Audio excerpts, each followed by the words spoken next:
Okay, good morning, everyone. Sawadee Krap, Sawadee Krap. Welcome. Nice to see you guys here. Welcome to everyone online who's joining us as well. Today is our fourth day of this 5-day course, and we're going to be starting with loving kindness meditation, just like we've been doing through each day of the course. And then afterwards, I'm going to be sharing this topic with you of practicing non-attachment, how to eliminate attachment to those who are closest to us. Because in terms of harmony in your relationships, attachment is what's keeping you from harmony in your relationships. So eliminating attachment to the people who are closest to you is important in order to get to the point where you can have fulfilling, satisfying, and sustaining relationships in your life. And there are certain techniques that you can use in order to eliminate attachment to the people who are closest to you. Sometimes people think that in order to eliminate attachment, you have to eliminate a relationship, but this isn't actually true. You can have a relationship, but just not be attached in this situation. But you need to train your mind to be able to do that. And of course, breathing mindfulness meditation and generosity is important to do that, but there's other techniques that you can use besides those general trainings that you can go in and actually remove attachments for individuals that are closest to you. So I'm going to teach you that after our meditation. And then this afternoon, we have some topics to discuss as well. So if you'd like to join for the loving kindness meditation, you can make yourself comfortable. You know that we do the seated, lying, or standing positions for the loving kindness meditation. We don't do the loving kindness and walking position. I'll start with the chanting, and then from there, we'll do a little bit of breathing mindfulness meditation. Then we'll move into loving kindness meditation, back to breathing mindfulness, and then back to the chanting. So I'll go ahead and get started with the chanting. You guys are welcome to join along if you like. Arahang Samma Sambuddho Mahakeva Bhutang Mahakavanhang Apivateyami Savakato Mahakavata Dhammo Dhammang Namasami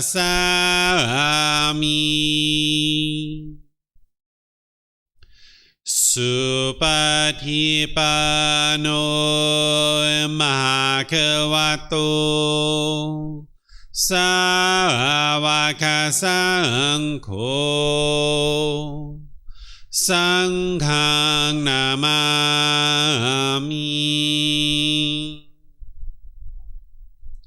Namo Rasa Bhagavato Arahato Samma Sambuddhassa Namo Rasa Bhagavato Arahato Samma Sambuddhassa Namo Rasa Bhagavato Arahato Samma Sambuddhassa Iti pisu mahakava Arahang Samma Sambuddho Vicacaranang Sammuno Sakato Rokavito Anutero Purisa Dhamma Sati Satatawa Manusanang Bhutto Bhagavati.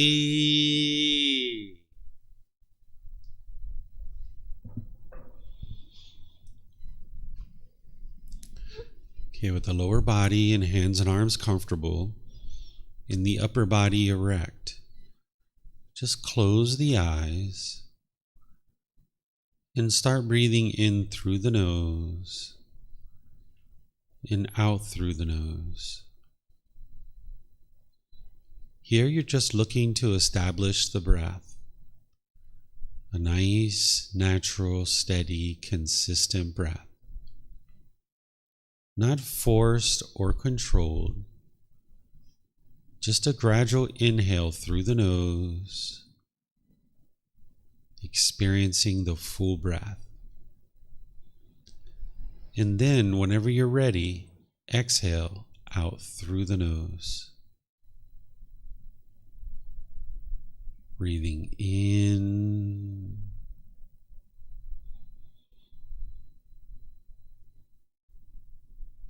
and out.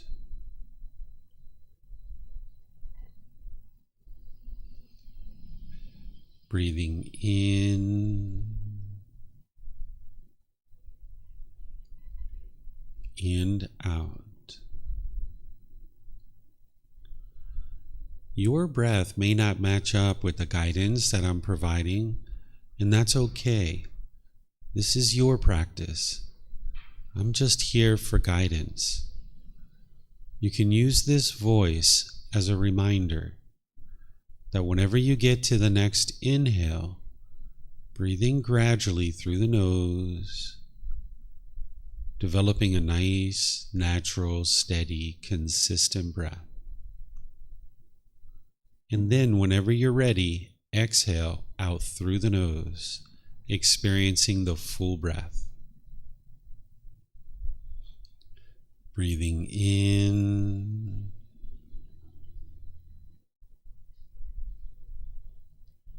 and out.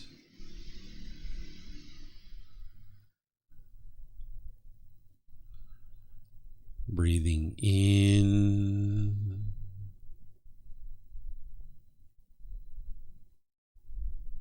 and out.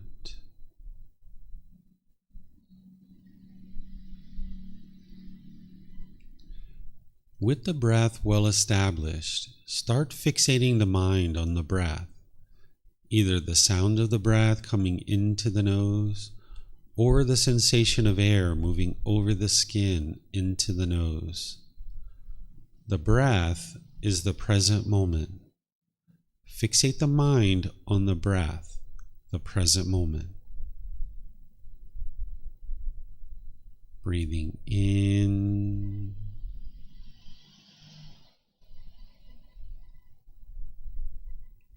and out.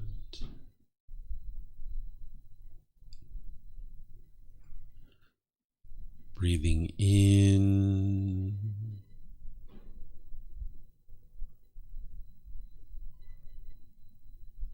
and out.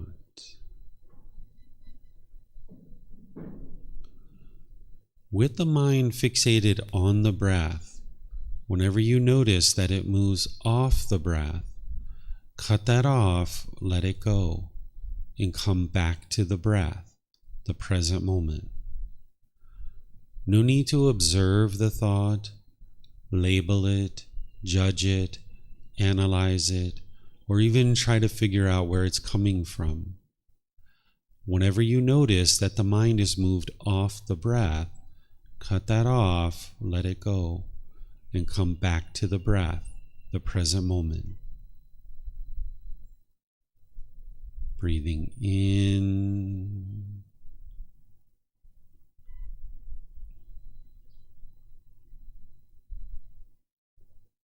and out.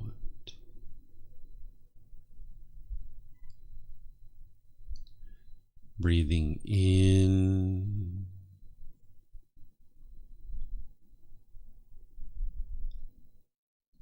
and out. I'm going to be quiet now and let you do this work of focusing on the breath, cutting off and letting go anytime the mind moves off the breath. Then I'll be back with guidance on loving kindness meditation. You have nowhere to go. There's nothing to do. No one needs you right now. This is your time to focus on the breath. Breathing in and out.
Continuing to breathe in through the nose and out through the nose.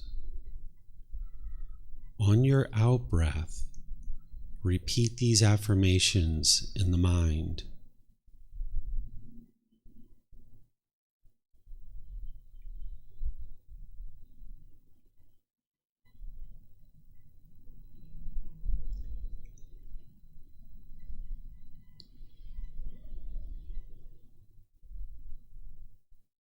May I be peaceful.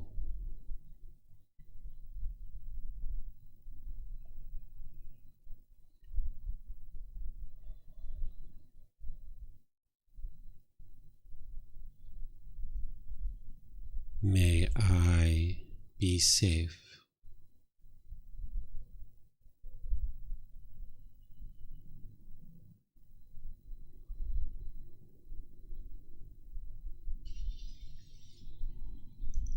May I be well.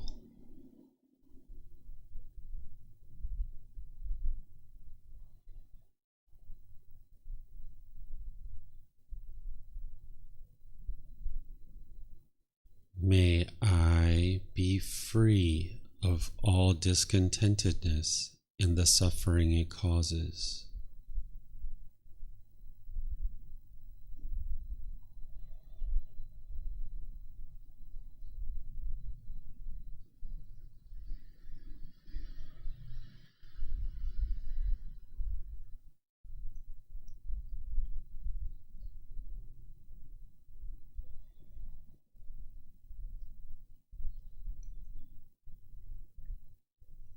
May Mom and Dad be peaceful.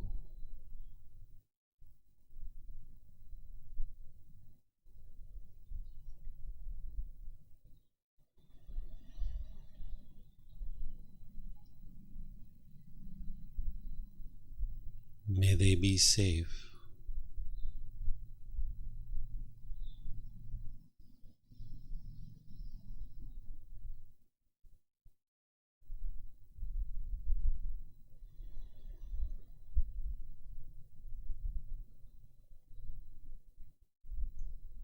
May they be well.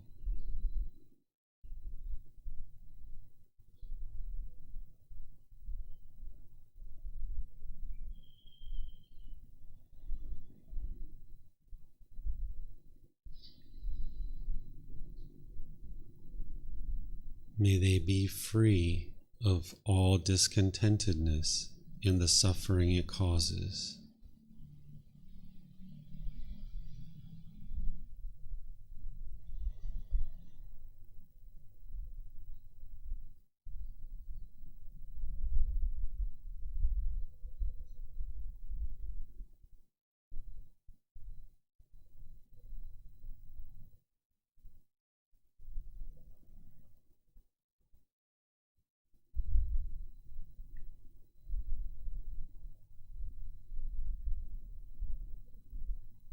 May my family and friends be peaceful.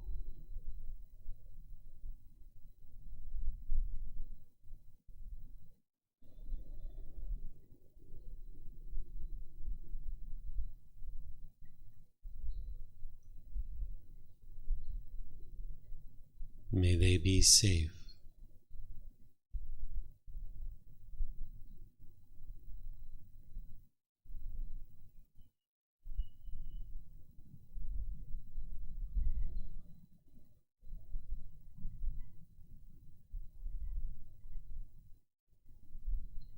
May they be well.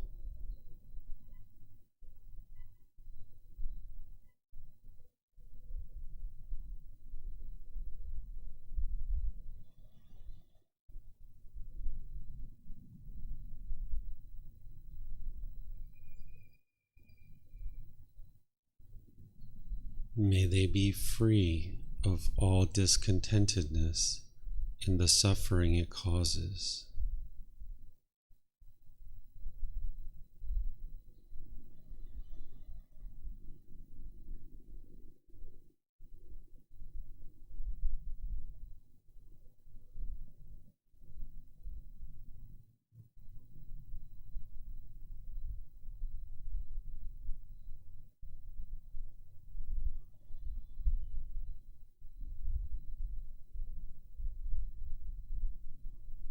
May all those who have harmed me be peaceful.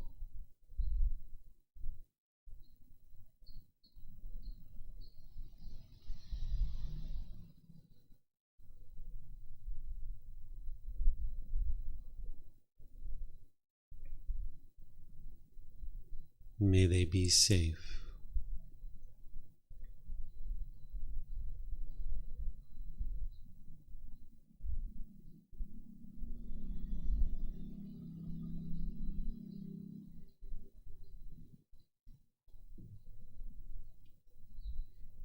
May they be well.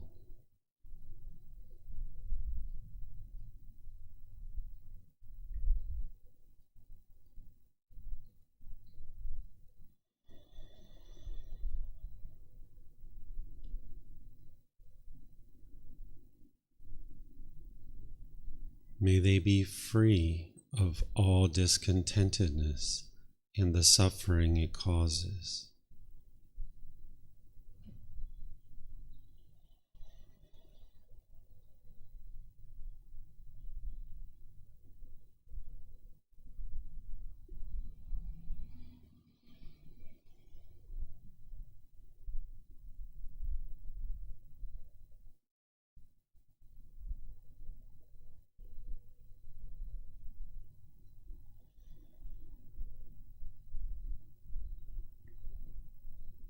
May all those who I have harmed be peaceful.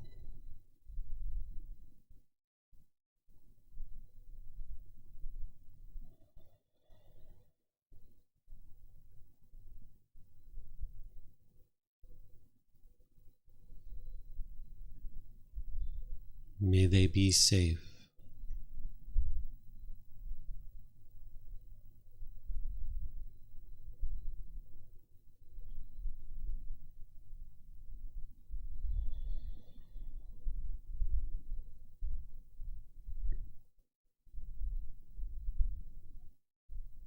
May they be well.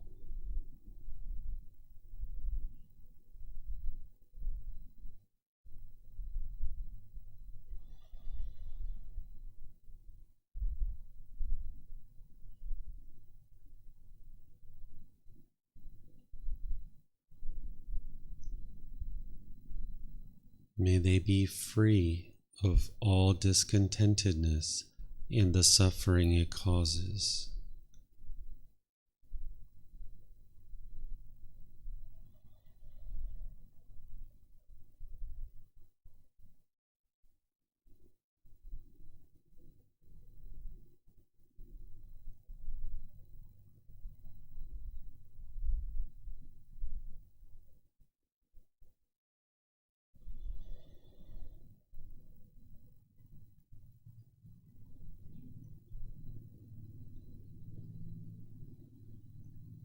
May all beings, wherever they reside, be peaceful.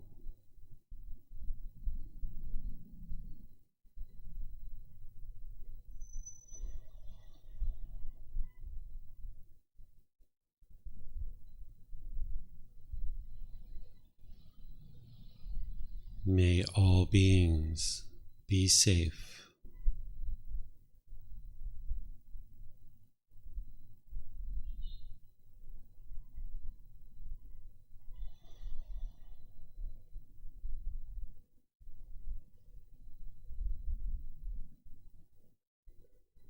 May all beings be well.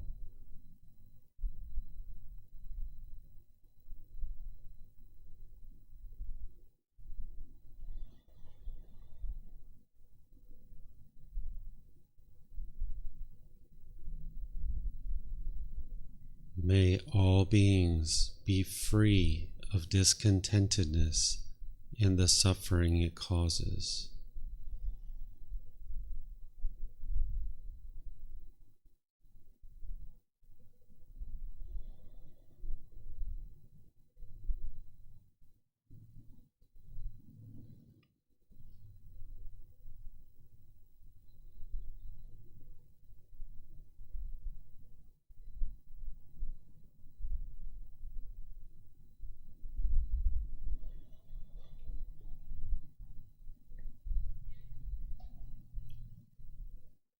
Now return back to breathing mindfulness meditation, focusing on the breath, cutting off and letting go anytime the mind moves off the breath.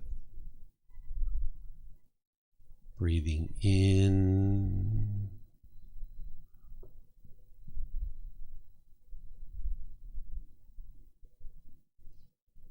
and out.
Ara หังสัมมาสัมพุทโธมหาเขวา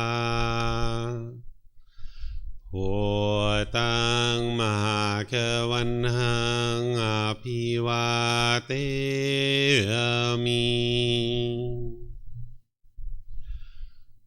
สวากขาโตมหาเขวตาธัมโมธัมมังนามัสสามิสุปฏิปันโนมหาเขวโตสาวกสังโฆสังฆังนามามินับโมตัสสะภะคะวะโต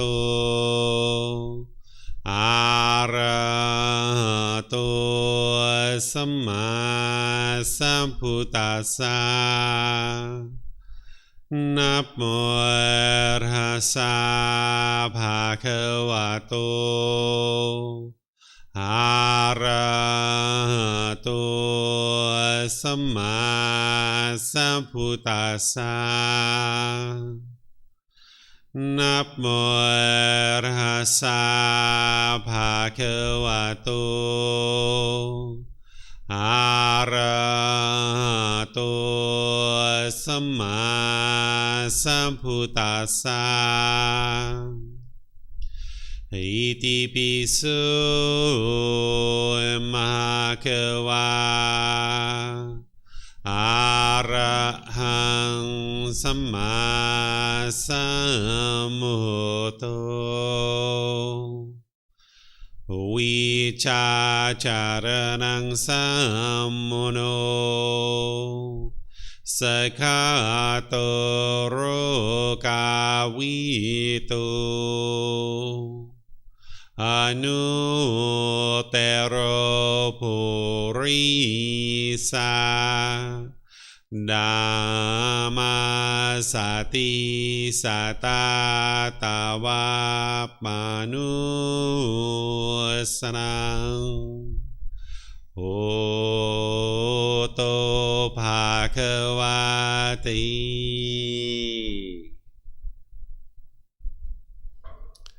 Okay, if you guys would like to slowly make your way out of meditation, what I'm going to do here at the beginning of our class is provide you guys an opportunity to ask any and all questions that you like about loving kindness meditation, because now you've been doing it for a few days and you might have some questions.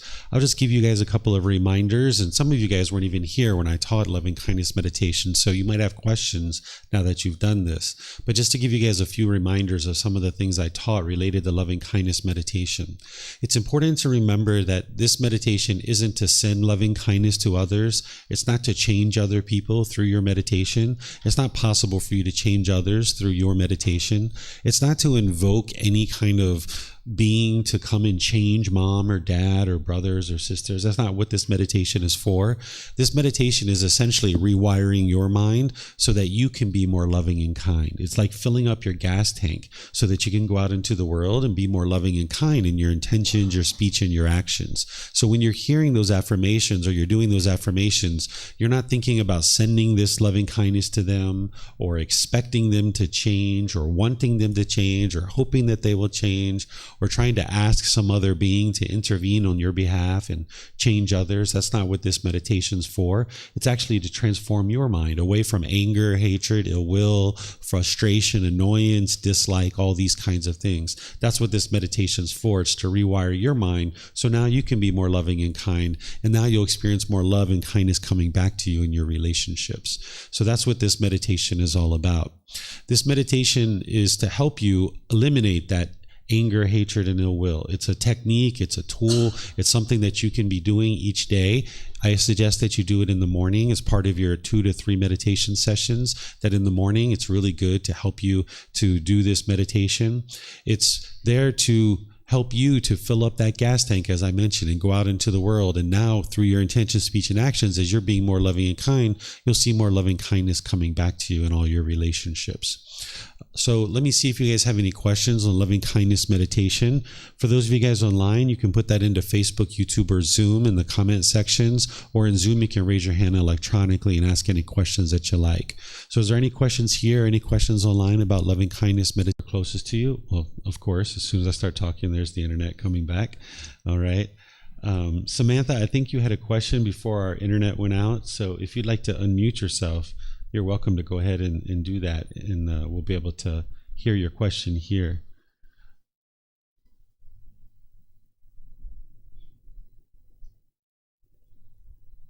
During the loving kindness meditation, when we're talking about, may my parents be well, may my friends be well, I found that I was skipping around quite a bit, trying to visualize their faces as I did that.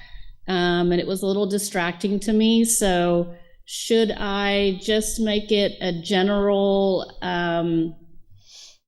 request or affirmation versus focusing on trying to visualize the people? You can visualize the people. You don't have to, but that's something that some people choose to do, is as you're doing the affirmation, visualize the individual.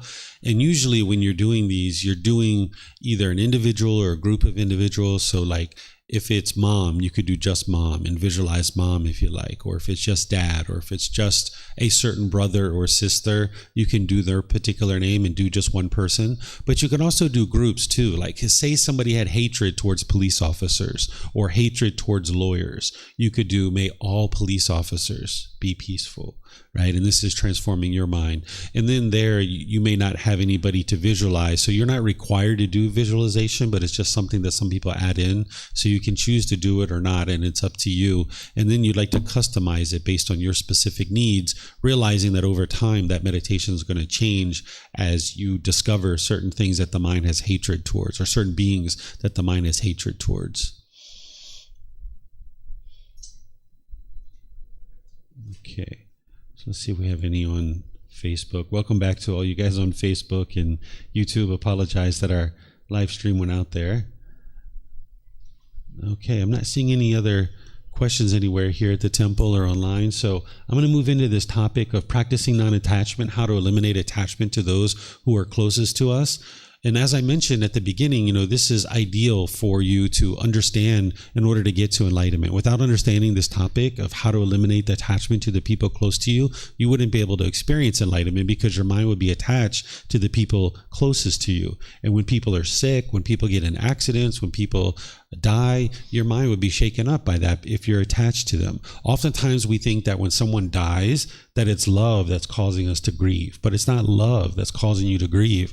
Love is a genuine interest in seeing all beings be well. So when grandma and grandpa or mom or dad or brothers and sisters are dying, it's not the genuine interest in seeing them be well that's causing you to be sad or grieving or any other discontent feeling. It's the mind craving and holding on and wanting there to be permanence. The mind's craving for grandma or grandpa to be permanent. And when they're alive, you feel happy. But then when they die, you feel sad or angry or frustrated because the mind's not getting what it wants. That craving, desire, attachment isn't getting fulfilled. So then it experiences those painful feelings. Sometimes people think that in order to get to enlightenment, you have to leave your family or you have to leave your relationships, because they misunderstand the life of the Buddha and they misunderstand what the monks are doing. Some people think that the Buddha left his family and he never came back, and they think that that's what they have to do in order to get to enlightenment. He did leave for 6 years, but he ended up coming back, and his son ordained with him, his wife ordained with him, his stepmother, a lot of his cousins and brother-in-laws and things like this. They all came to study with him, and he lived side by side with them as an ordained practitioner. So the Buddha did end up having plenty of relationships. The ordained practitioners, they end up leaving their home and they go into homelessness. So if they have a wife or a husband, or if they have children, or if they have moms and dads that are still alive, they're leaving those relationships and going to ordain.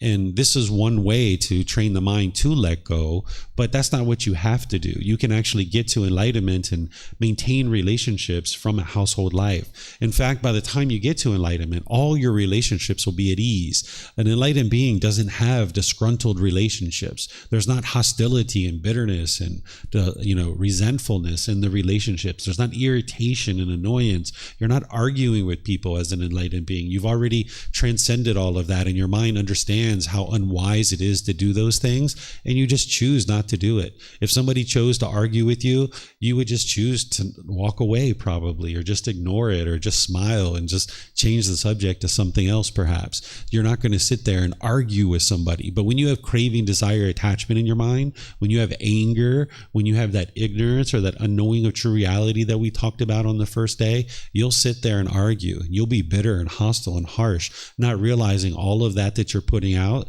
is just coming back to you. So the way that you get to harmonious relationships in your life is not just by leaving the people around you, because relationships are very fulfilling. They're very rewarding, and they can be very satisfying when you understand how to have harmony in your relationships. When you don't understand how to have harmony, when you have attachment in your relationships can be a real struggle, and you might find it very challenging in some of the relationships that you have, particularly the people who are closest to you, like mom, dad, brothers, sisters, life partners, children, people like this. But your relationships don't have to be like that. You can see that you also have relationships probably in your life where you aren't bitter and harsh and hostile. Like maybe there's certain friends or certain neighbors or certain coworkers right now that you don't have any issues in those relationships. And that's because you don't have attachment in those relationships. And therefore, these relationships can be at ease. So attachment doesn't mean love. Right? This is what we were talking about yesterday. So when you understand that craving, desire, attachment is this mental longing and strong eagerness, holding on, wanting this person to be permanent, wanting this person to be a certain way. And when you want this person to be a certain way and they do those things, you'll be happy. But when they don't do the things the way you want, you'll be sad or frustrated or angry. So by you eliminating your attachment and just loving this person as they are, you can get to peace and joy in your mind, but also in all your relationships. You can get to the point where you have very fulfilling and satisfying relationships and sustaining relationships where there isn't bitterness and hostility. But you need to learn how to eliminate your attachment in these relationships. So I'm going to walk you through some different options of ways that you can apply certain tools and techniques to be able to eliminate attachments to people. And then, as I usually do, I'll open up to questions and see what questions you guys have. If there's certain things that I'm sharing here that you'd like to figure out how to apply in your specific situation, you can ask me those kinds of questions. Okay, so the first thing is, just like I shared yesterday with one of the topics that we were talking about, is it's important for you to acquire wisdom. Every single thing related to the teachings of the Buddha is all about acquiring wisdom. You need that wisdom of the path to enlightenment for yourself. You need to learn, reflect, and practice. You can't believe your way to enlightenment. You can't believe your way to eliminating these pollutions out of the mind. You need to actively learn, investigate, examine the teachings, reflect on them to independently verify them, and then practice them. That's integrating them into your life and training your mind. And by you training your mind, you're acquiring this wisdom to be able to see the truth, that your mind is causing your own discontent feelings, and you can eliminate those discontent feelings by training the mind. So acquiring this wisdom on the path to enlightenment and focusing on your own development is so important for any topic related to the teachings of the Buddha. Then you're going to need to learn true love, and learn that multiple times probably. The topic that I talked about yesterday morning, I've written about it in volume 1, chapter 15. You can download this book for free. You can go print it. You can get printed versions here. You can get them on Amazon if you have access to Amazon in your country. Chapter 15 of volume 1 is all about true love, love without attachment. In the unenlightened state, craving, desire, attachment is masquerading as love. We think that that's love. So when somebody goes away from us and we feel, and you might feel like you miss this person, it's not the love that's causing that. It's craving, desire, attachment. If somebody dies and you get sad, it's not the love that's causing that. It's the craving, desire, attachment. But the mind doesn't see this in the unenlightened state because it lacks wisdom to understand what is love and what is craving, desire, attachment. So you're going to need to know what true love is, revisit that multiple times, and start practicing it more and more in your relationships, where what true love is unconditional love. where you love someone unconditionally. You don't want them to be different. You don't force them to be different. You don't put your expectations on them. You don't try to control their decisions. You just understand whatever decisions they make, that's their decisions, and you just accept that, whatever they decide. And if you decide that, okay, I need to move on from this relationship, then you move on from the relationship, but you don't try to force that person or control that person to be different. With craving, desire, attachment that's masquerading as love, we'll say that we love somebody as long as they're meeting our expectations. And when they're meeting our expectations, we'll say, I love you. But when they stop meeting our expectations, we'll say, I don't love you anymore. But that's not love. That's selfishness. That's, hey, I only love you if you do what I want you to do. But that's not love. That's, I love you, therefore I want you to be with me because you make me happy. And now the mind's holding on to this person. But what true love is unconditional love, where it says, I love you, therefore I would like to see you be well. And whatever you need to do to be well, I'm in support of that. You do whatever you need to do. It's your decisions. It's your life. And I don't have any expectations of you, wanting you to be different. And sure, I'm here to support you. I'm here to encourage you. I'm here to provide you guidance and advice. But this individual in your life, you're only providing guidance and advice when they ask you for it or when they're interested in your input.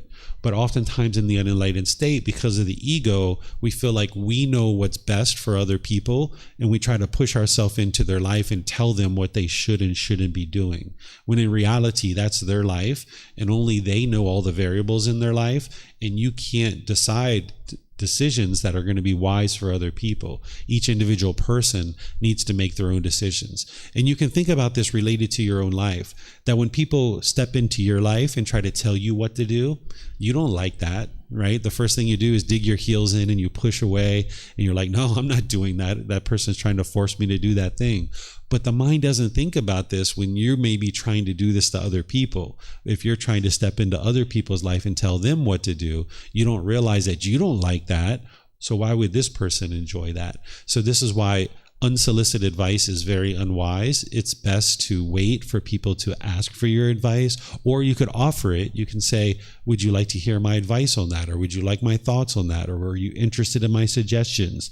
And they're going to either say yes or no. And you need to be able to live with that. If they say no, okay, you don't share anything. If they say, yes, I am interested in your thoughts, then share that. So true love is loving this person as they are, not wanting them to be different, not trying to force them to be different, not putting your expectations on them, but just loving them as they are and letting them have the freedom to make their own decisions, because you feel best in that situation when you're making your own decisions, and other people around you are going to feel best in that situation too. Whereas if you're putting your expectations on people, they're going to feel pressured and they're going to feel forced, and then people are going to push away from you, and you'll find that you'll have broken relationships. So you need to have this freedom of decisions in your relationships, where if mom and dad are making decisions that you feel are unwise, you can offer them suggestions and see if they're interested in your thoughts. But if they say no, then okay. Just let them make whatever decisions they're going to make. I gave you guys that story yesterday where I shared with you my mom came to me at different times and would say, David, what's your advice on this? I'm having this situation. Can you help me? And I would share my advice, sometimes 30 minutes, 45 minutes, an hour. And we'd get to the end of the conversation and she said, David, I think you're exactly right in the way that you're describing I should do this, but I'm not going to do it that way. I'm going to do it differently. I'm going to do it my way. I said, okay, up to you, Mom. And then she would go off and she would do something. She'd come back 6 months later. She said, David, you were right again. I did what I thought I should have done, and it got all messed up. It blew up in my face.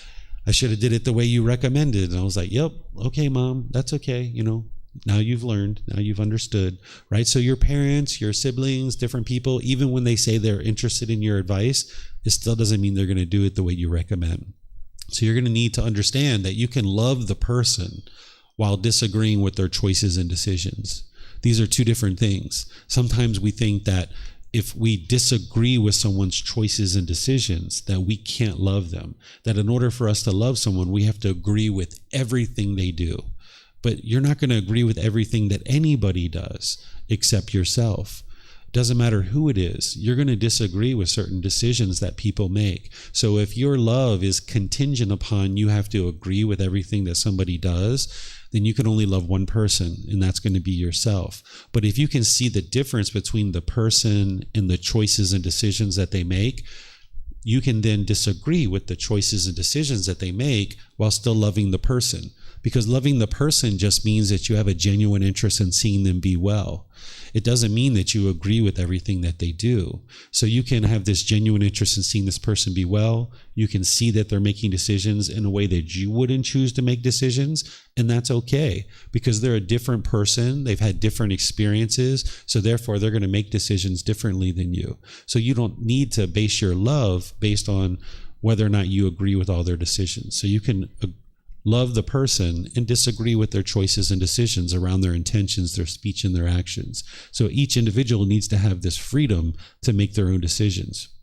You can ask and invite people rather than pressure and force them in certain situations, right? So like in the past, when I used to be interested to go to a movie, I would really want to go to a movie, and I would go to my wife sometimes and I would say, hey, do you want to go to this movie? And she would say, no, I want to stay home. And I would start trying to pressure her to go to the movies because I really wanted her to go to the movies. Well, sometimes she would reluctantly come to the movies, but she was grumpy the whole time. So she didn't have fun and I didn't have fun. And it was because I forced her, right? And it was my craving. I was making an unwise decision. But then what I slowly learned is rather than trying to force somebody, just because she didn't want to go to the movies doesn't mean she doesn't enjoy spending time with me. It just means she was interested in staying home. She was interested to rest, right? But I looked at it like, oh, she doesn't want to spend time with me. She doesn't love me because she doesn't want to spend time with me. But that wasn't the truth. That was just my perception of the situation. So I was assuming that. But in reality, she was just interested in staying at home and resting. So now what we do instead is I just ask her and I invite her. I say, hey, we would like to go to the movies. We're interested in taking you on a date. Me and my son, we go to his mom and we say, hey, we'd like to take you on a date. Would you like to go to the movies? Most of the time she says yes when we talk about it as a date.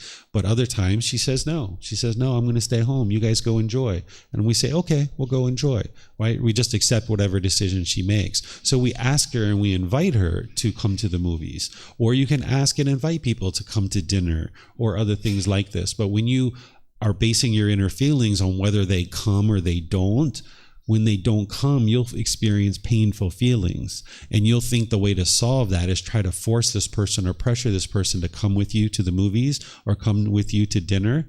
But that doesn't actually solve the problem. My wife coming to the movies with me didn't solve my problem because I was still discontent. What solved the problem was I eliminated my craving, desire, attachment for my wife to come to the movies. And I started asking her and inviting her, or asking her, inviting her to come to dinner. So if you can ask and invite people, and then you just accept whatever decision they make based on their own freedom of decisions. If they say yes, they'd like to come, wonderful. They come to the movies or they come to dinner. If they say, no, I'm not interested in going, okay, fine. Then you make whatever decision you'd like to make. Maybe you go out by yourself, or maybe you go with somebody else or something like this. So you can ask and invite, and this will promote more health within your own mind. You won't experience discontent feelings. But when you really want somebody to come to something and they don't come, you'll be sad and upset and feeling frustrated. Okay? Then in certain situations with children, with your parents, with other people like this, they're going to be struggling in life. You're going to see them struggling. The more wise you become about the teachings of the Buddha, your struggles are going to become less and less. And eventually, by the time you get to enlightenment, you won't be struggling with anything whatsoever. But over time, your struggles are going to get less and less. And you're going to see other people struggling with some of the most insignificant things that you've learned wisdom about how to solve that. And it might elicit painful feelings within your own mind if you're attached to this person.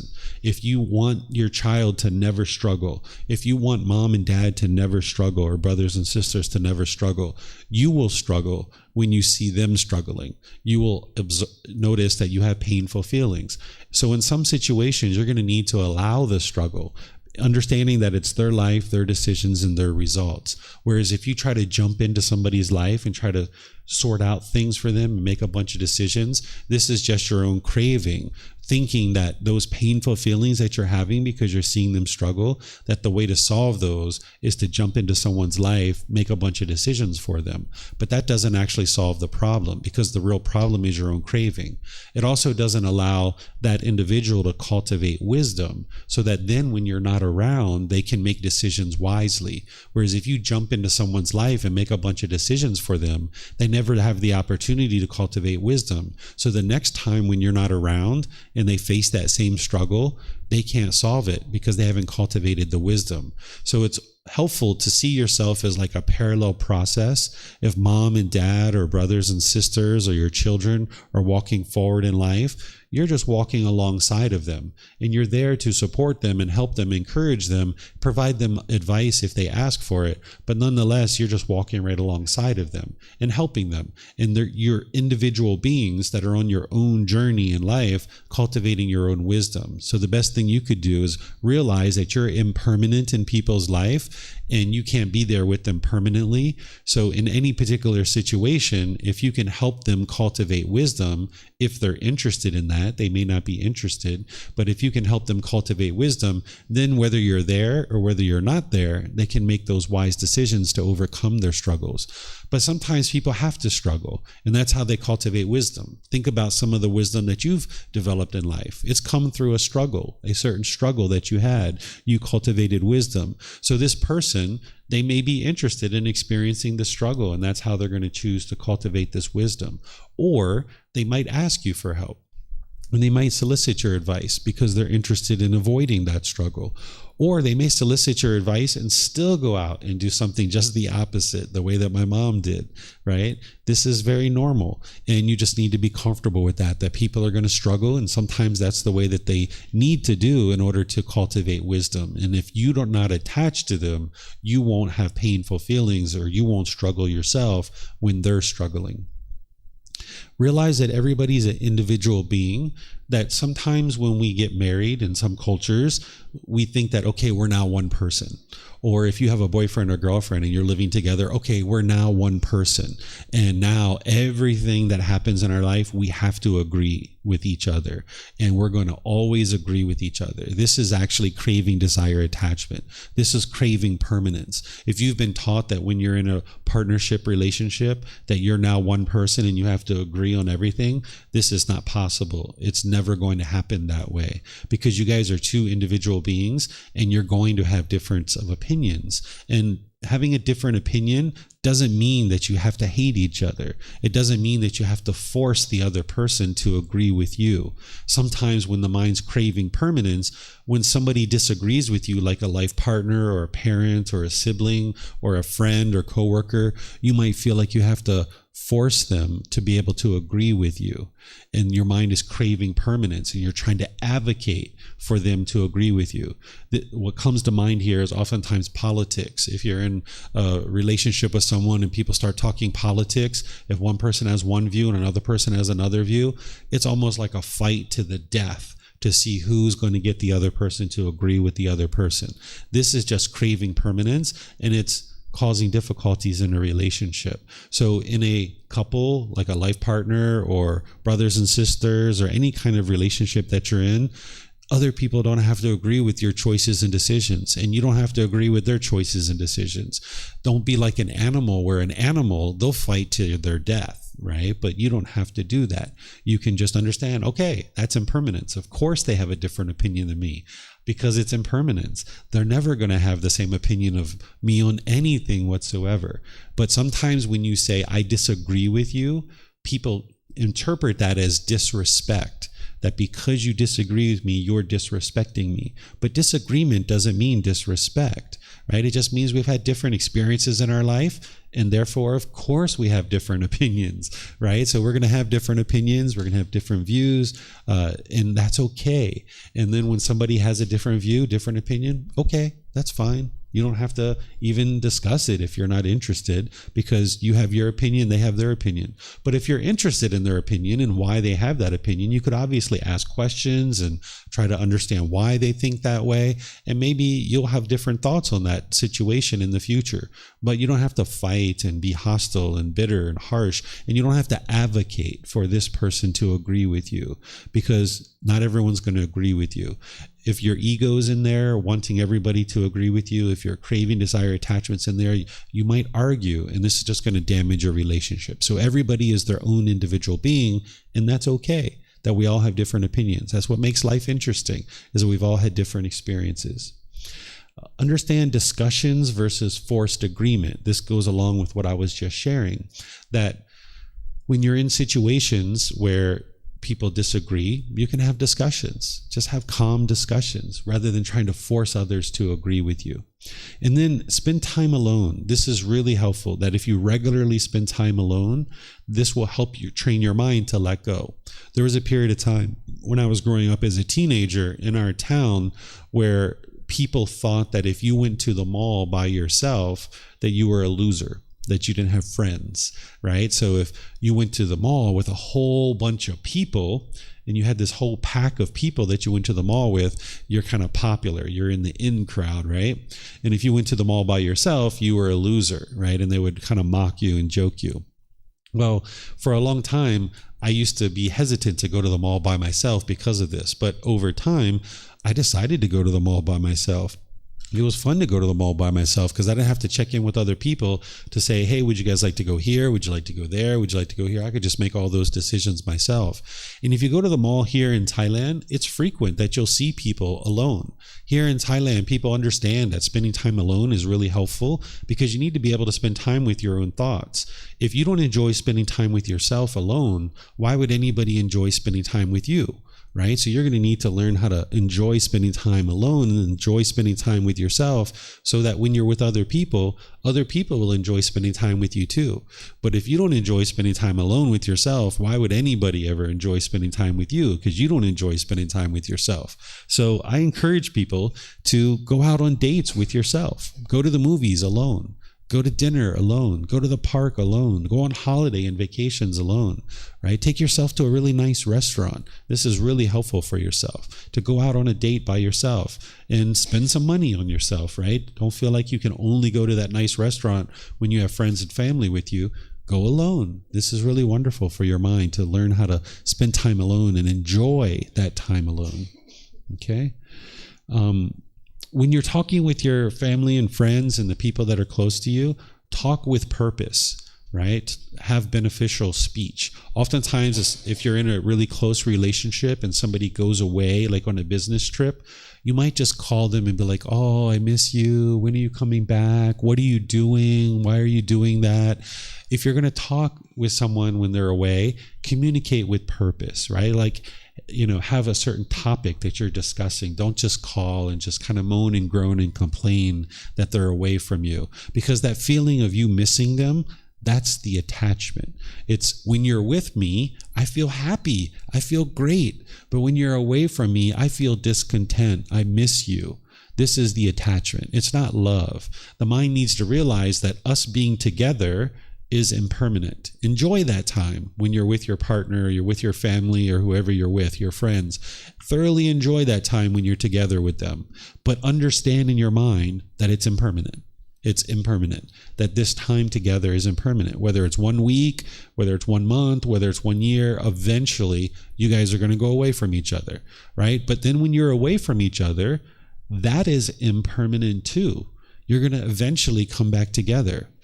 I think it was 2 days ago, my wife came in from whatever class she was taking. I was at home sitting at the table eating, and she said, hey, I would like to just let you know I'm probably going to be going to America for 2 months sometime soon. And I said, okay, up to you. If you'd like to go, that's your choice. By the way, why are you going? She's like, oh, I'd like to work. I'd like to make a little bit of extra money. I'm like, okay, sounds good.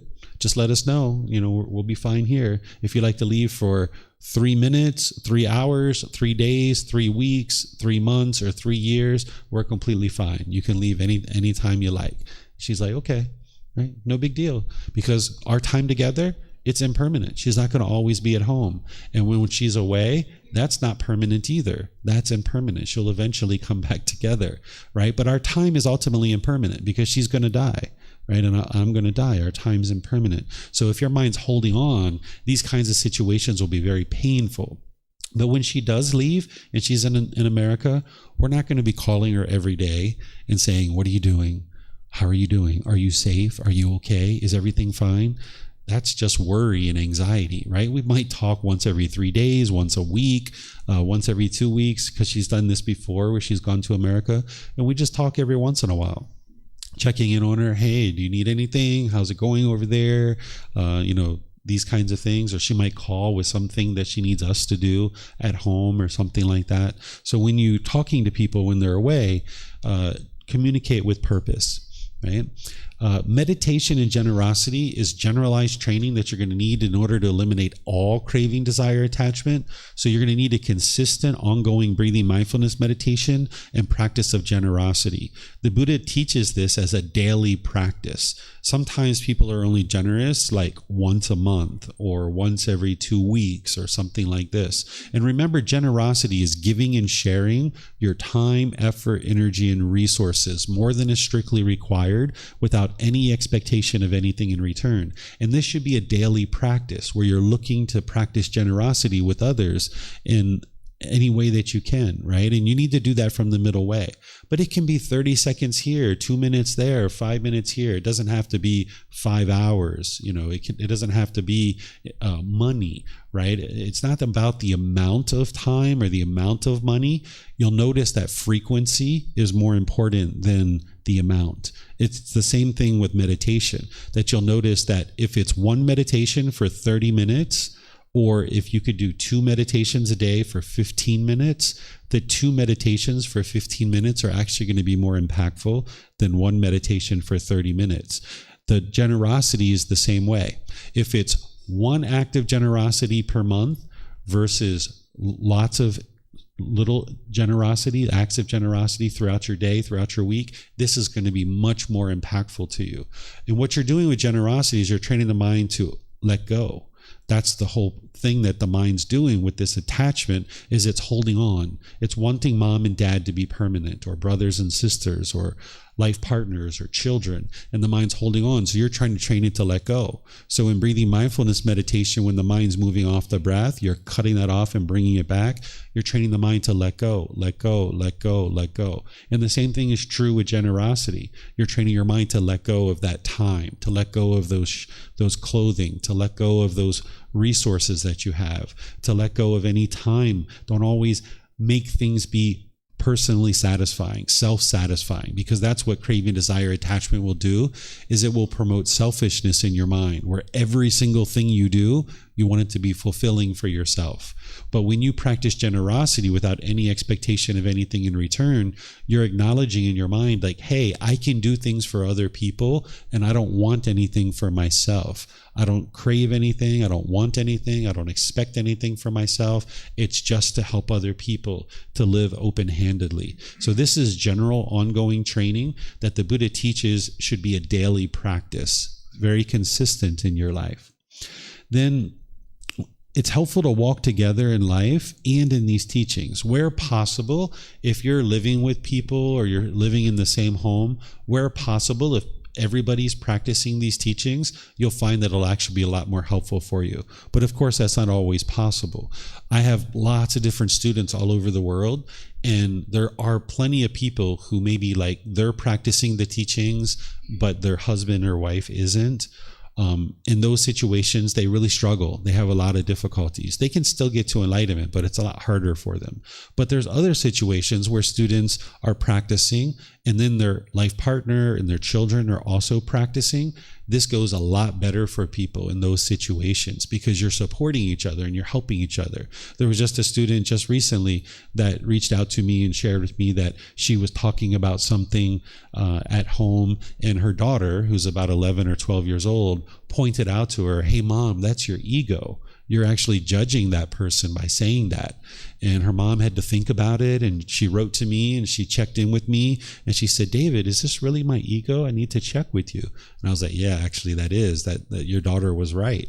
And she's like, oh, I'm going to go back and thank my daughter and let my daughter know that I appreciate that, right? So by working together in a family environment, or even just like roommates and friends and things like this, if there's multiple people around you that are practicing these teachings, you'll be able to support each other, encourage each other, and it will help you both to get to enlightenment, or all of you, if you have a whole family unit. But that's not to say that you couldn't get to enlightenment on your own without your parents or your brothers or sisters or life partner practicing the teachings. You can surely still get to enlightenment, even if the people around you aren't practicing these teachings.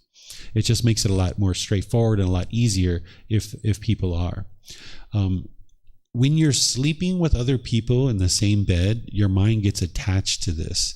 And if you've ever had a situation where you regularly sleep with someone in the same bed and that person goes away, you can see that attachment, because you might have difficulty sleeping when they're away. You might notice that you stay awake a lot longer, or you toss and turn in the bed. When they were there, you sleep very easy, but when they go away, you have difficulty sleeping. So if you're going to sleep with other people in the bed, which is fine, that can be a very fulfilling thing, to be close to someone and sleep in the same bed. If I was you, I would introduce some impermanence, that occasionally you guys sleep separately. Sometimes in relationships, we're taught that if you're sleeping separately, something's wrong, right? Like the husband's on the couch or somebody's in the doghouse, right? This is the way we think about it. But this doesn't have to be the case. You can just choose to sleep separately sometimes in order to introduce impermanence into the situation, so that your mind doesn't get attached and fixed to this person always sleeping with you. Because that person sleeping with you is impermanent. It's only a matter of time before they aren't sleeping with you for some reason. They're going to go on a business trip, or they're going to be in the hospital, or some other thing's going to happen. And when you're sleeping alone, you'll really struggle during that situation. So if you guys are sleeping together regularly, once a week, twice a week, whatever you decide, sometimes occasionally sleep separate. And you can sleep in one room, or you can sleep on the floor, or you can sleep in the living room, or something like this. And this will train your mind, and it'll train their mind to not be attached. This is very helpful for the mind. When you have no attachment in your relationships, this actually cultivates closeness. People think that when you're not attached, it means that you're not close. But this is because they're not understanding what attachment is. Attachment is the mental longing and strong eagerness, the holding on. The more that you get attachment out of your relationships, the closer your relationships will be, the more satisfying, fulfilling, and sustaining your relationships will be. Attachment doesn't mean that you guys are going to be closer. Attachment means that your mind's holding on, and you can only be happy when you're with this person. And when you guys are away from each other, you feel miserable. So there's this saying in some cultures, like, a family that eats together stays together. I don't know if you guys have ever heard this in your culture, but the culture I grew up in, this is kind of common thing. They say a family that eats together stays together. So there's kind of all this pressure in a household that everybody has to eat at exactly the same time. And it might be 5 o'clock, it might be 6 o'clock, but there's kind of like a family dinner time, and everybody has to eat at that particular time. Well, typically in those kinds of situations, the families are arguing, they're upset with each other, people don't really want to eat together. You have all kinds of difficulties in these situations, because not everybody's interested in eating at 6 o'clock every single day, or 5 o'clock every single day. Instead, what I would help you to understand is that a family that does not have attachment to each other stays together without always being together. So you don't have to always eat with your family. Just because you're eating together at the exact same time doesn't mean you're going to stay together.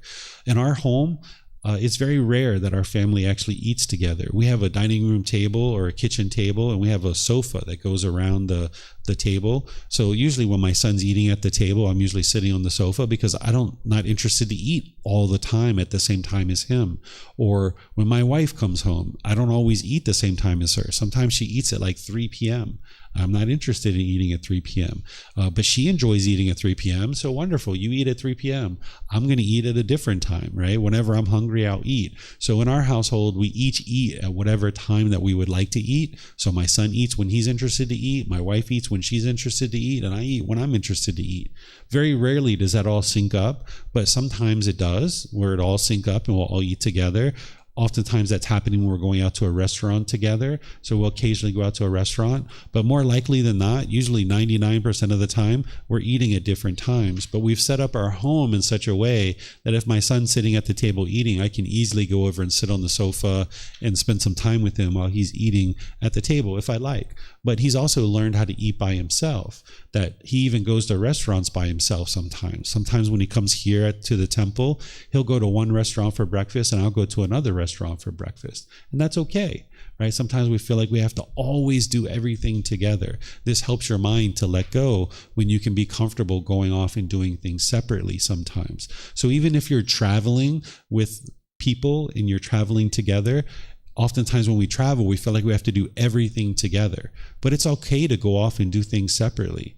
Like when me and my wife and my son last year, we went on a family holiday, we would go off and do things separately sometimes. Like my wife would go off and do something, me and my son would go off and do something, or sometimes I would go off and do something by myself. This is completely normal, and it can ensure that each person is getting what they're interested in. If my wife was interested in staying in the hotel room, stay in the hotel room. Me and my son would like to go get some pizza. And we went and got some pizza one day at this one particular place, right? So if you're attached, you're going to feel like everybody has to do everything together. And this is going to promote struggles and difficulties in your relationships because not everybody's interested in going out for pizza at this particular time. Mom was interested in staying home. We were interested in going out. But there was a certain time where mom was interested in going and talking to these new friends that she had met at this one store. We weren't interested in doing that and go sit in a shop and talk with the new friends that she met. We were interested in going to do something else. So you can do different things when you're traveling and when you're at home. You don't all have to do the same things. If there's discontentedness in your relationships, that means that there's attachment. So if you get angry at your mom, if you get frustrated, if you get annoyed, if you get agitated with your mom, it's because you have attachment in your relationship. If your mom's getting agitated or frustrated or irritated with you, it's because she's attached to you. It doesn't mean that she's a bad person. It doesn't mean you're a bad person. It doesn't mean you're doing anything wrong necessarily. It just means that your mind's holding on. So wherever you see discontentedness in your relationships, it means that there's attachment. And this is how you'll know. This is the indicator. This is that red light on the dashboard of your car alerting you that there's attachment in your relationships. And wherever you see it, you would like to root it out. So this is how I was able to help my wife and my son eliminate their attachment that they had to each other, because I would observe the discontentedness in the relationship. My wife and my son, they used to sleep together. He's 11 years old now, but he just started sleeping in his own bedroom about maybe 3 or 4 months ago. They were sleeping together all the way up until 3 or 4 months ago. And I would see my wife getting irritated and annoyed because she wanted to go to sleep at 8 p.m. She goes to sleep very early, in my opinion. But that's the time that she enjoys going to sleep. And she would get angry and irritated and grumpy if her son didn't come to bed at 8 o'clock. And he wasn't interested in going to bed at 8 o'clock. He was more like me. He'd like to stay up later. So she was attached to him coming to sleep at a particular time. So slowly but surely, she needed to eliminate that by them sleeping separately. And now he sleeps in his own room and everything's fine. But for a period of time, she would get irritated and grumpy and annoyed when he wouldn't come to bed at a certain time. So if you notice discontentedness in your own mind in any of your individual relationships, that's because you have attachment in those relationships and you would like to root that out and eliminate it. Think about quality of time versus quantity of time when you're spending time with people. Sometimes we feel like it's about the quantity of time that we spend with people, but you should look at the quality of time. Be sure that you're spending quality time with the people that are close to you, that you have good conversations or you go to certain events together, that look at the quality of the time versus the quantity. You're going to need to have patience in your relationships as you're eliminating attachment, particularly to your parents, because this is a really challenging one to eliminate. I was in the home with my son and his mom, and I started when he was 6 years old trying to help them eliminate their attachment. And it wasn't until just recently that I could say that they've eliminated their attachment. It took about 5 years, and their dad was there as the teacher with the wisdom of this path. And I was doing things to try to help them eliminate this attachment. And it took a long time. So it's going to take you some time, particularly with your parents. We tend to be very attached to our parents, and our parents tend to be very attached to us too. Or if you have children or grandchildren, this tends to have a very deep attachment. It takes a long time to wear it away and eliminate it. Or life partners, if you have life partners, or siblings, this oftentimes takes a lot of time. So you're going to need this gradual training and consistent ongoing training with breathing mindfulness meditation and generosity, as well as the other things that I'm teaching you here to gradually wear this attachment away. So it's not like it's going to be 1 day, 1 week, 1 month, or even 1 year in some of these cases. It's going to take multiple years in some situations to eliminate your attachment. And this just takes time. So you're going to need to have patience. Then the very last and ultimate way to eliminate attachment in your relationships is something that I refer to as reflection on death. The Buddha talks about this in his teachings, and he refers to it as contemplation of death. This is an activity that you can do within your own mind to confront the death of the people around you, where if you notice that because of your discontentedness, you notice you're attached to your mom or your dad or your brothers or sisters or life partner or children or people like this, you can actually sit quietly with your eyes closed, and you can envision that this person has died. Like maybe you got notice from a police officer or a doctor or somebody like this, and they're telling you that this person has died. You kind of envision this, and you create this scenario within your own mind where you're confronting their death. And you kind of live this out within your own mind. You're not aspiring for them to die. You're not planning for them to die. You're just living it out as if they have died. And you're confronting their death, because that's the biggest impermanence in a relationship, is somebody dying. And now if you can be like a fly on the wall and kind of walk through this process of death, where maybe you've gone to a certain place to identify their body. Maybe you've arranged for a funeral. Maybe you've met with the family and you've delivered the news to the family. All the different things that you would need to walk through in order to experience this death of this person that's close to you. Walking through that over a 10-minute, 15-minute period within your own mind, you're having to confront this death. And you might grieve, you might be sad, you might be sorrowful. And if that's the case, that's actually really helpful, because your mind's going to have to cut that off and let it go. And when you come out of that, you might be quite sad, you might be grieving, but then you wait 2 weeks, 3 weeks, 4 weeks, however long, and then you do it again.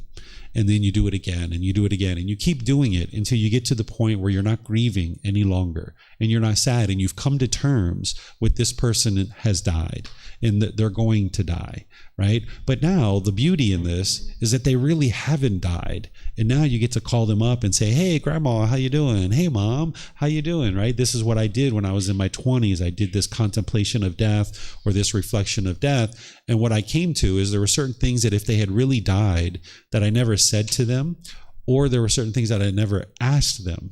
So I grieved a little bit after I did this contemplation of death.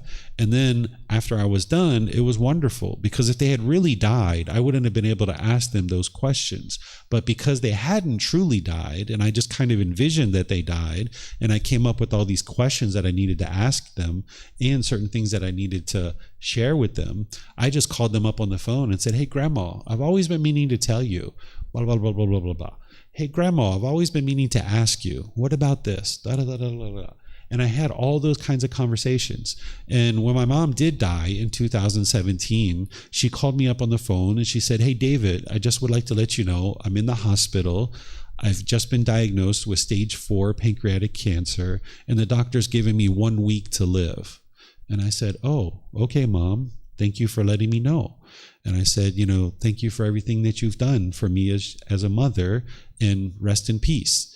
And she said, yes, I'm sorry for everything I've ever done, apologize, da, da, da, da. We had a very short conversation. I think it was probably a 3-minute conversation, maybe 5 minutes at the very most. And that was it, because I'd already had all the conversations in my 20s as if she had died, because every moment after that, whenever I spent time with them, it felt like bonus time, because there was another 25 years from the time that I did this contemplation on death. There was another 25 years with my wife, or with my mom, that I had spent time with her.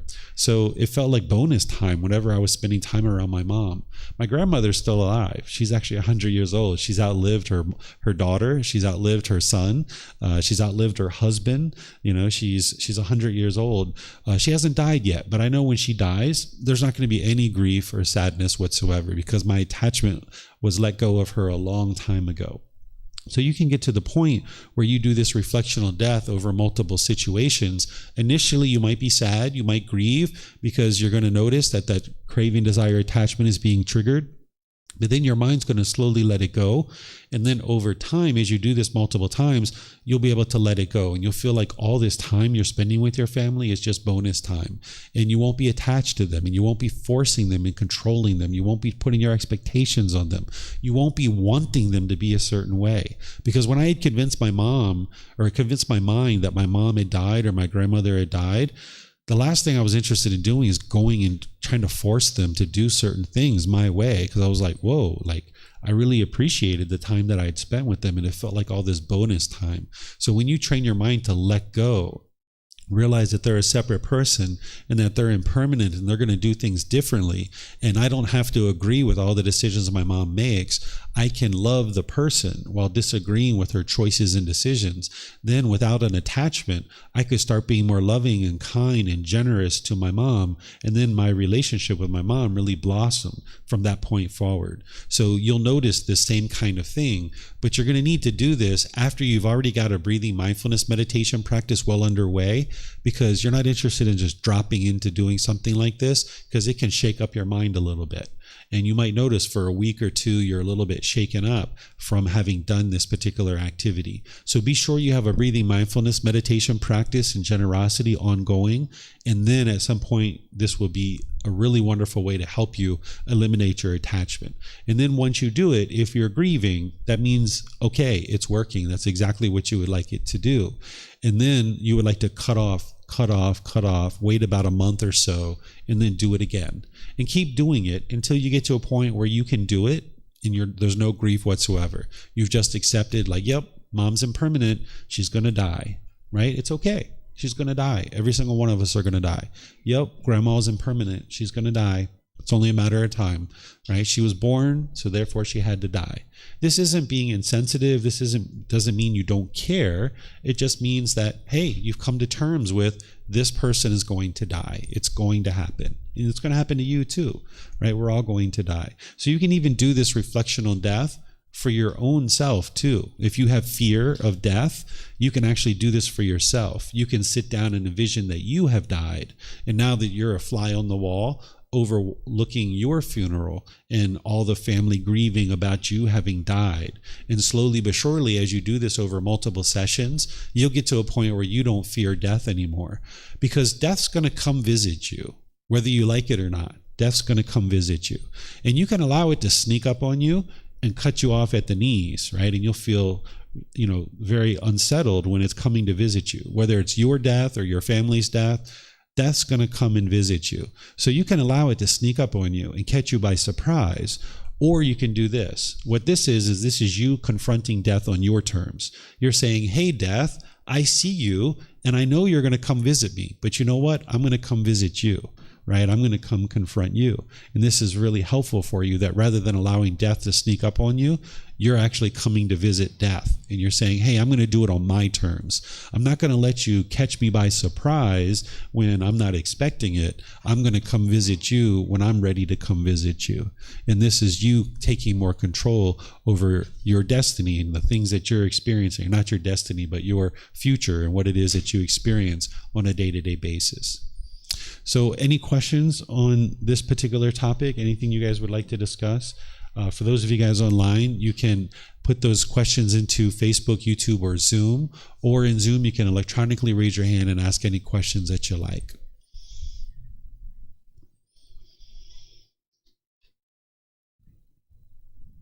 Okay, it looks like we have a question here on YouTube. I really want to cut off a friendship I've had for years because I believe I deserve better. I promised her I would not give up, and cutting her off would break that promise. How can I avoid giving up? What I would suggest you do, based on the way that you've asked this question, is eliminate the ego and arrogance there. When you say, I feel like I deserve better, that's the ego, thinking that this person is less of a person and I deserve better than this person. That's the ego judging this person and looking down on this person, thinking that they're below you and that you deserve better. This is the ego having arrogance and judgment, conceit. So instead, I would encourage you to love the person as they are and just love them as they are, not wanting them to be different, not expecting them to be different, not thinking that your mind deserves better. This, again, is just the ego and the arrogance, the conceit. That's one of the pollutions that the Buddha discovered, is conceit in the mind. And you're going to need to eliminate that judgment of other people and looking down on them, and just understanding that whatever's going on in the relationship, you can love this person as they are. You can, perhaps you can look at the decisions being different than the person. Now, there are some relationships that you're going to need to move on from. Like if there's bitterness and hostility and aggression and things like this, of course, if there's physical abuse or sexual abuse or things like this, these are unhealthy relationships to be in, and it's usually best to move on from those relationships. But if it's just that, they're doing this thing and you wish they were doing that thing, or they're doing things this way and you expect them to do it that way, this is just your own mind's craving, desire, attachment, and then you're judging them through those craving, desire, attachments. So if you let go of those craving, desire, attachments and you eliminate the conceit out of your mind, now you can get to a point where you can love this person as they are.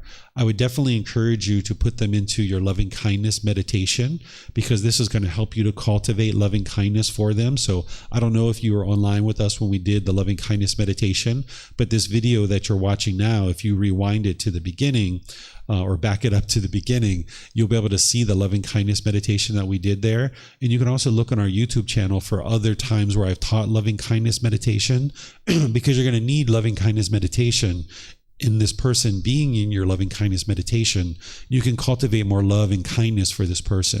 You might need to put the relationship on pause for a period of time, step away from it, work on your own mind, build up your loving kindness, and then come back into the relationship. And you don't need to let the person know that you're putting the relationship on pause, but just in your own mind, just kind of step away a little bit, give your mind some time to breathe, eliminate your craving, desire, attachments, eliminate your conceit, cultivate some loving kindness for this person, and then you can easily come back into the relationship and start having a relationship with this person again. So I needed to do this multiple times with my mom, with my sister, with my grandmother even.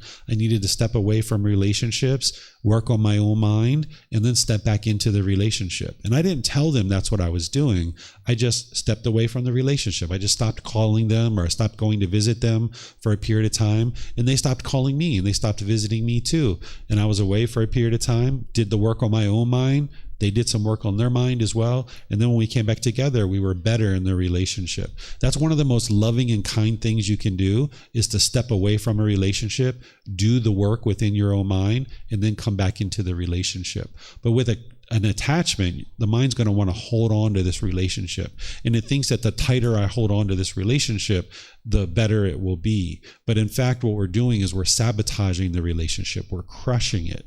So if you can get to the point where you pause it by just stepping away on your own, you don't have to tell them, do that loving kindness meditation with them in there regularly, work on eliminating your attachments and your conceit. This will really help you to promote non-attachment, and then you can be better in the relationship. And maybe they will be at that point too, perhaps. But judging them and thinking that you deserve better, this is just your ego, and you'd like to get rid of that.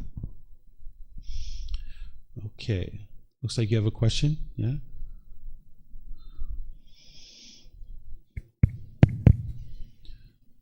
Yeah, I think, do you have any advice or ways to navigate any hostile relationships and how to leave those? Like, any ways or any tools that you would use? Yeah, if it's a significant relationship, like there's abuse in that relationship, physical or otherwise, you need to just go, right? To like just go away. But if it's just like an individual who's kind of hostile, who's negative, who's degrading, and you've just been kind of holding on to this relationship, you can just kind of slowly kind of make your way away. Like, say you guys talk like every 3 days or so. Now when they call you, instead of answering the phone, just let it go to voicemail, right? And not answering it right away. And then wait like a day or 2 or 3 and call them back and kind of slowly let your mind let go and slowly let their mind to let go too, where you just put more and more distance between you and them and the amount of time that you're spending together. This is actually another way to eliminate attachment to the people close to you, is because of these phones, people have a lot of expectations around, if I send you a message, you got to reply like right away, or you got to answer my phone right away, or you got to call me back right away. So this is another thing that you can be doing, not just to end a relationship, but just to eliminate attachments, is when people call you, is don't answer the phone. Even if you're sitting right there and it's very possible for you to answer the phone, it's good to help that person's mind and your mind too, to realize that you're not always going to answer the phone. Or if someone sends you a text message, it's good to wait 2 hours, 3 hours, 5 hours, a day or 2 before you actually reply. Because if you set the expectation that I'm going to reply to you within 5 minutes every time you send me a text message, their mind gets attached to that. And then when it's 10 minutes or 20 minutes or 30 minutes, people get angry, people get frustrated, and they don't realize that they're causing it themselves, and they'll push you away. So in this situation, you just gradually would like to go off into the sunset, like you're gradually walking over the horizon, and they don't even realize what you're doing, and you just gradually step away. Because sometimes what we're taught, or what sometimes people do, is they come together with the person and they download all the reasons why I can't be your friend. I can't be your friend because you did this, you did this, you did this, you did this, you did that. All you're doing is listing out your cravings, desires, attachments. You're listing out all your expectations. I want you to do this and you didn't do it. So therefore, I don't want to be your friend. I want you to do this. I want you to do that. I want you to do this. I want you to do this. You're just listing out all your expectations. And now that person, confronted with his impermanence, that the relationship's over, their mind's going to get painful feelings. And now as you guys leave, there's all this hostility in the relationship. It's better to just gradually step away from the relationship, gradually move on. And then say 2 years, 3 years, 5 years down the road, you've done some work, they've done some work, you happen to cross paths with each other. Hey, you can have a great conversation. Hey, Barbara, I haven't seen you in a while. How you been? Right? Whereas if you have this downloaded conversation where you give them all the reasons why you can't be their friend, when you guys see each other 5 years from now, you're not going to talk to each other. You're going to be like, oh, you're going to be pushing each other away. So if you just gradually move away from each other, this is really helpful. If you're in a relationship like a husband or a wife and you're looking at getting a divorce or something like this, of course, you need to sit down and talk about this. And there's all kind of legal implications and things like this, separation of assets, those kinds of things. But if it's just a friendship, you can just kind of gradually walk away from that situation, and that will let your mind to gradually let go, and it'll let their mind gradually let go. They'll gradually move on to other friends. You'll gradually move on, and it'll be much more comfortable for you guys to experience that impermanence. Do you think that communicating without the list of my desires and attachments and why you're not fulfilling them, but to communicate, hey, like, yeah, this isn't working out for me and I'll be taking some space, instead of, I guess the word I'm looking at is closure. Mm-hmm. But like when people just kind of start drifting away, and perhaps you're the friend that they've drifted from, and you're like, what's happened? So that attachment to that person, of course, but to communicate where you're at without listing all the things that are negative about them. That's what the Western mind wants, is that closure. Yeah. I want to know why this happened, right? And that's the attachment. That's the craving, desire, attachment. So you come to me, you say, David, I can't be your friend anymore. I need to move on, blah, blah, blah. Why? That's the first thing the person's going to say. Why? And you're like, it's not you, it's me. You know, you're going to give all these different little things. And then it's like, it's not going to go well because this person is being confronted with impermanence. They're going to be holding on to you and they're not going to want to let you go. Right. And this is where sometimes people become stalkers. Right. And you can experience this. Whereas if you just gradually move on, although it may be uncomfortable because you're not used to that and you have attachment in the relationship, as you do it, it'll actually feel quite natural to you. And you'll see how much better it is because when you end up seeing that person in the future, you can still be friends. You can still have a great relationship potentially. Whereas if you go to the person and you're like, hey, I need some space here. I need to step away from this relationship. Now the person's going to feel like something's wrong with me. And now this person is judging me. And now we have all these problems. So now when you see each other 3 years from now, you're not going to be able to say hi and be friendly with each other. It's not going to work out. It's just going to promote hostility because if you've done this before, you've seen how it works. It doesn't work. When you go to someone and you confront them and say like, hey, I want some space here. Instead, it's better to just gradually drift away. You don't need to have closure because you're not closing anything. You're just saying, hey, I'm stepping away here. You're just doing that on your own. You don't need to actually tell the person that this is what you're going to do. It just doesn't work out when you do it that way. But when you gradually step away, you'll see that it works really well. But your mind, because it's not used to that and it has attachment, you'll feel uncomfortable when you're doing that kind of thing because it doesn't come natural to you. I guess I'm thinking like I'm replaying a memory from about 5 years ago of this situation happening, and the friend very clearly knows that something's happening, so they start asking, what, like you're taking distance, you're like, we're no longer catching up, you're no longer replying. So they're noticing that I'm gradually trying to take space. So there becomes a point where, for me anyway, in my experience, that I felt it was necessary to communicate without actually labeling anything. I just said, look, I just don't see this relationship continuing to work out, and I love you so much and I'm really grateful for everything we shared, but it can no longer be in that really close proximity that we used to share. And that was it. And we've got a really beautiful relationship now 5 years down the track. So it wasn't this is why everything happened, but I guess because they were attached, of course, to me and I was to them, but I was trying to let go. And so naturally, they're kind of running after, being like, where are you going? Why are you leaving? And it became quite obvious that was happening. But so would you recommend just not replying to when people are asking why? If someone asked me why, I would just be like, oh, I'm just doing some other thing. Yeah, exactly. Yeah. So you're still communicating where you're at without communicating where you're at. Because if the expectation is that we're going to talk a certain amount of frequency and we're going to communicate in a certain way, and that's what it means to be friends, that if we're communicating in this frequency, now we can be considered friends, that's attachment, that's expectations. Where I can be friends with people. Like there was this gentleman maybe a year or so ago that I hadn't seen for 9 years, and him and I used to play mandolin together when I was in America. We had these little jam sessions, and I totally forgot about this guy. And he contacted me like 9 years later. He's like, hey, I'm going to be in Bangkok on a business trip. I'd like to come up to Chiang Mai and spend some time with you because I know you're up there. Would you like to hang out? I'm like, sure.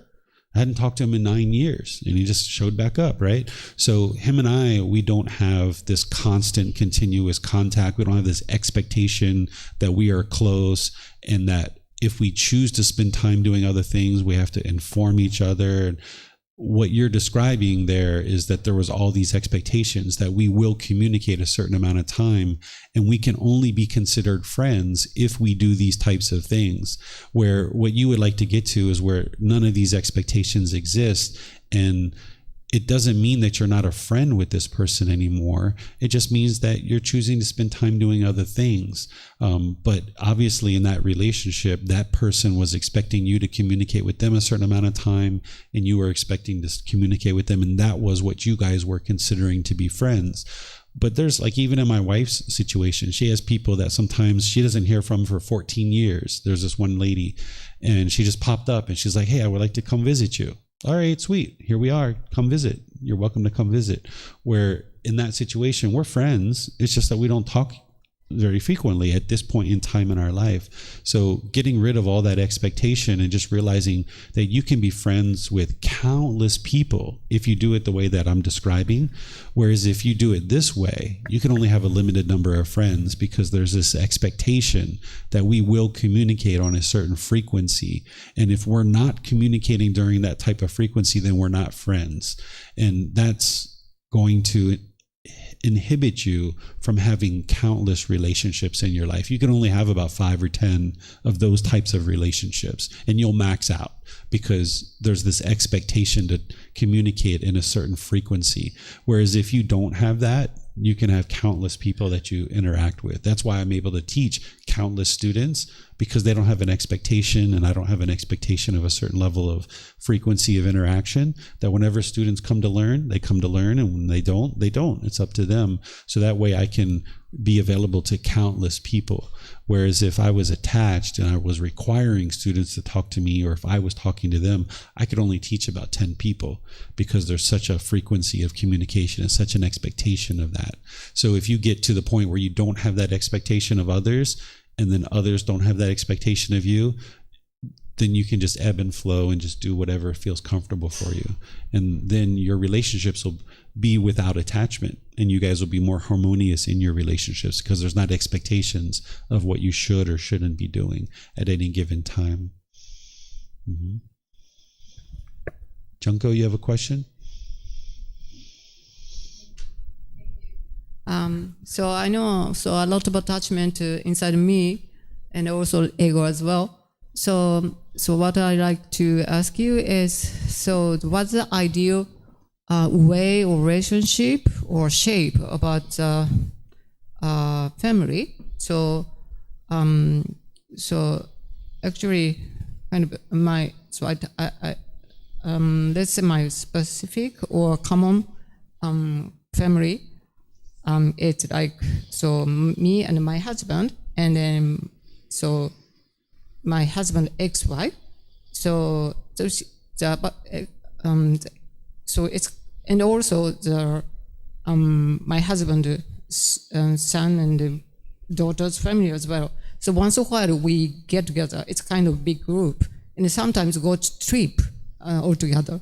Then mostly, so really I spent present time, but so sometimes it happened like, so my husband ex-wife so start to show the pictures before, so while they are spending good time, so like even kind of after the married, and also having a child, and then so looks kind of happy, but somehow they divorced.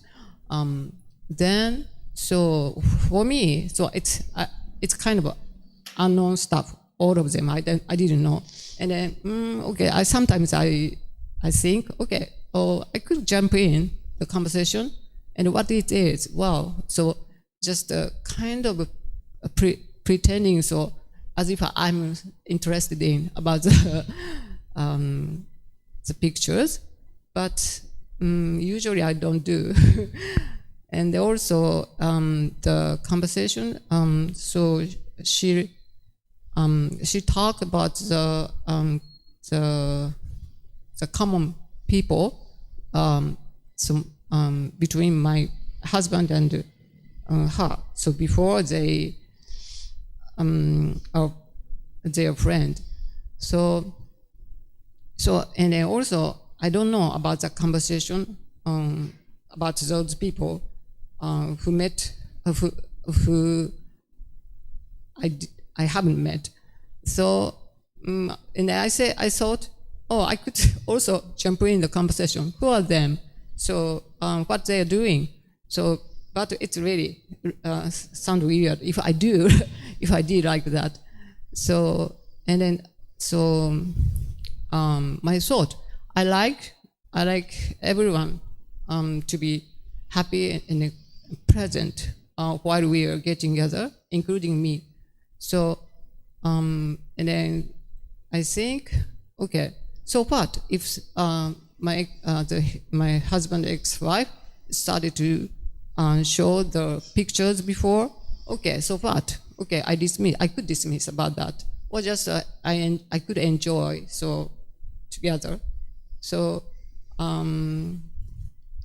but somehow, so I don't want this contented feeling pop up to me. I don't like it. But so the reality is like that. I feel like, I'm not present in that situation. Mm-hmm. So I wonder if there's some tip or kind of wisdom if something happened like that. So maybe I don't want to make the vibe worse, and then so like I like to smile to them, and then I have a good conversation with them. But I'm not so sure. So, is your question that if my husband is showing pictures of his ex-wife? It's opposite. My husband ex-wife almost every time when we meet, so start to show pictures of them together. Yeah. Okay, so you can't control what the ex-wife does, right? And you can't control what your husband does. Yeah. All you can do is control your own mind and your own emotions. So you need to decide whether or not that's something that you would like to participate in. So if ex-wife is in a conversation with you and your husband and she starts showing pictures of the past, all the choice that you can make is either I'm going to sit here and participate in this, or I'm going to choose to step away. Mm-hmm. You controlling or attempting to control, even though you didn't say that you were doing that, but you attempting to control ex-wife about the pictures isn't going to solve your problem. The problem is within your own mind of the craving of, I don't want her to show these pictures. Mm-hmm. And when she does show them, I get painful feelings. So the only thing you can do is choose to either stay there and participate in that, or choose to walk away. And that's a choice that you can make to protect your own contentedness in that situation. Any discontentedness that's coming up is from your craving, desire, attachment. You need to cut that off and let it go. But then still, you can make a choice to either participate in that or walk away. And that's all that you can do in that situation. Okay, so you mean try to cut off. And then so I kind of, the white page start. And then, okay, I'm going to join the conversation. Mm-hmm. You were really beautiful. Oh, so just a kind of a common conversation. So if I see someone's beautiful picture, so I could say, wow, where is it? Or kind of without the emotion. Yeah, it's just you're making a choice. If your husband and his ex-wife is together, you're making the choice to be involved in that conversation because you're coming into that conversation. And then once you're in that conversation, your goal isn't to control the conversation because you can't control it. Mm-hmm. All you can choose is either I'm going to participate in this conversation or not. Mm-hmm. And now you decide either I'm going to participate or not. And then that's your decision. If you're noticing any cravings coming up that you're wanting the conversation to be a certain way, that's where you've got to cut off your discontentedness. Mm-hmm. And sometimes one of the things that you might need to do is step away from a situation in order to get control of your mind and cut off any craving, desire, attachment. Mm-hmm. Sometimes distancing yourself from the situation will help you to train your mind to let go. By staying there in the conversation, you're still having contact through your sense bases. So therefore, you're more likely to get discontent. So the Buddha calls it protecting your doorways to discontentedness. So when you're seeing the pictures, when you're hearing the conversation about the past, this is triggering your craving, and now you're becoming discontent. So one of the ways to protect your contentedness is you remove the mind out of the situation. You distance yourself from the object, which is the pictures, the ex-wife, the hearing the conversation. And that's the choice that you can make. But you can't choose to get ex-wife to do Okay, anything but it just particular. happened every time. So Yep. maybe every time that- in the family gathering and the table was here and there are people there and then, I think it's started. So now I got used to. So maybe it's good. It's better. It's Yeah. not so such a present. So first time I kind of surprised. Wow. So I didn't expect this kind of situation at all. But now I got used to. Yeah, the that's what situation. I usually teach people once they know that there is a craving and you gain a bit more control over your mind, is that stepping away is fine. That helps you to regain your stability of your mind. But then when you know you have a craving, you would like to put your mind in the situation that it finds to be uncomfortable. And you need to train your mind to be comfortable. Now, if it's like a brothel or something like this and you're not comfortable going to a brothel, you don't need to go do that, right? But in situations like this, if you guys are choosing to regularly spend time with ex-wife, which not too many people would choose to do, but you're choosing to do that. If you're choosing to do that, you're going to need to train your mind to not have this craving for her to function a certain way. And one of the best ways to do that is put your mind in that situation, and that will help your mind to let go of the craving. Okay, thank you. So Yeah. it's interesting. It's not like I hate someone. So in that situation, it just kind of I realize it's kind of my ego or kind of craving, desire, something in it. Yeah. So everyone is very good person. So I know it. So but so it's so kind of a discontented feeling pop up. So.